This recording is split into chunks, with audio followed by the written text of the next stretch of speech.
आप अपने बच्चों को भेजो, जितने भी नेता लोग हैं ये अपने बच्चों को भेजो, उनको 6 महीने की ट्रेनिंग दो, उसको जम्मू कश्मीर में, ग्लेशियर में, सियाचिन में कहीं पे भी तैनात करो। आपको पता लगेगा कि यार ये प्रयोग है, आप उसको प्रयोग में अपने बच्चों को लो ना।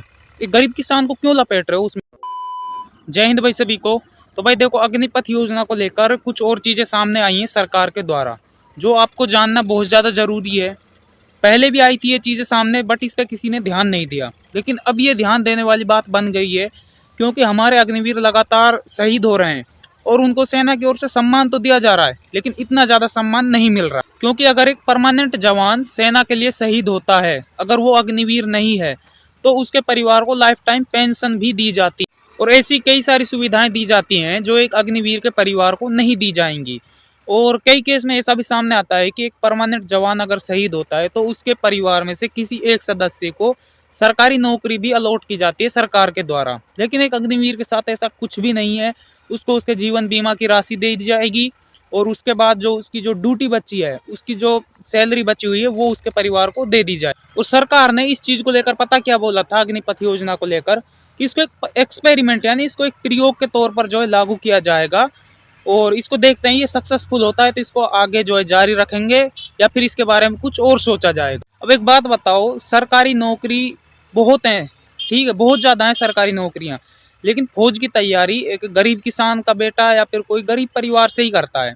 और एक सिपाही रैंक पर जो मिलता है ना आर्मी के अंदर, वो एक गरीब परिवार से ही होता है। अब आप एक गरीब परिवार के बच्चे को इतने मतलब 6 महीने की ट्रेनिंग दी, उसके बाद उसको जम्मू कश्मीर में, सियाचिन ग्लेशियर में, ऐसी खतरनाक खतरनाक जगह लद्दाख में उसको ड्यूटी दे रहे हो और वो शहीद हो जाता है और आप बाद में कहते हो कि इसको एक्सपेरिमेंट किया जा रहा है। भाई आप अपने बच्चों को भेजो ना, आपको, आपकी सरकार है, आप अपने बच्चों को भेजो, आप अपने हिसाब से सुविधा तो दे पाएंगे उनको, क्योंकि किसी दूसरे का दुख नहीं समझ सकता कोई। जिसके परिवार से कोई बच्चा जाता है, कोई शहीद होता है, कोई फौजी शहीद होता है, उसके दुख को सिर्फ वही समझ सकता है। आप अपने बच्चों को भेजो, जितने भी नेता लोग हैं ये अपने बच्चों को भेजो, उनको 6 महीने की ट्रेनिंग दो, उसको जम्मू कश्मीर में, ग्लेशियर में, सियाचिन में कहीं पे भी तैनात करो। आपको पता लगेगा कि यार ये प्रयोग है, आप उसको प्रयोग में अपने बच्चों को लो ना। एक गरीब किसान को क्यों लपेट रहे हो उसमें, क्यों गरीब किसान के बच्चों को लपेट। देखो भाई, इस वीडियो का ना बीच में मैं आपको ये बात बोल रहा हूँ, ये वीडियो बहुत ज्यादा शेयर करनी है, ठीक है। अगर आप सेना में जाना चाहते हो, सेना से प्यार करते हो, तो बहुत ज्यादा शेयर करनी पड़ेगी, क्योंकि भाई अग्निपथ योजना बिल्कुल गलत है यार। अग्निपथ के आगे जो ये अग्निवीर है ना, ये नाम ही गलत है। भाई सेना में जा रहा है कोई भी जवान, वो देश की सेवा के लिए जा रहा, कोई पिकनिक मनाने सेना में नहीं जा रहा, ठीक है। तो आपको इसके लिए आवाज उठानी पड़ेगी और एक बार सरकार बन गई ना, फिर 5 साल इसके साथ जीना और फिर वो जो आप तैयारी कर रहे हो ओवर एज हो जाओगे, उसके बाद कोई नई सरकार आएगी, कोई आवाज उठाने वाला नहीं रहेगा।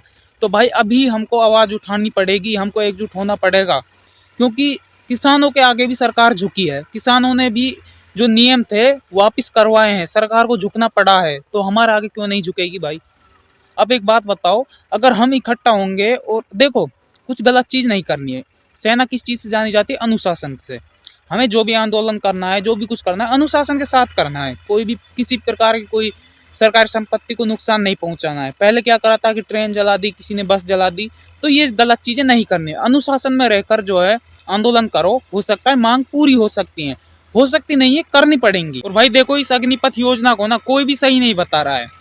रक्षा मंत्रालय की ओर से कई चीजें सामने आई, आर्मी के कई ऐसे जो मतलब बड़े बड़े अधिकारी होते हैं, कोई कर्नल है, कोई मेजर है, कोई जनरल है, वो इस चीज को गलत ही बता रहे हैं। लेकिन ये सरकार इस पे अड़ी हुई है कि नहीं, हम इस अग्निपथ योजना को रखेंगे। अब भाई पता नहीं ये किस वजह से इस पे अड़ी हुई है। तो भाई देखो, एकजुट तो होना पड़ेगा इसको अगर खत्म करवाना है तो। और भाई देखो, कुछ भी गलत चीजें नहीं करनी है, सरकारी संपत्ति को कोई नुकसान नहीं पहुंचाना है। और आप इसके बारे में क्या सोचते हो कमेंट में जरूर बताना। और मैं कुछ और वीडियो लाऊंगा, हो सकता है और कोई नई जानकारी लाऊं। तो मिलते हैं किसी नए वीडियो में, तब तक जय हिंद, जय भारतीय सेना।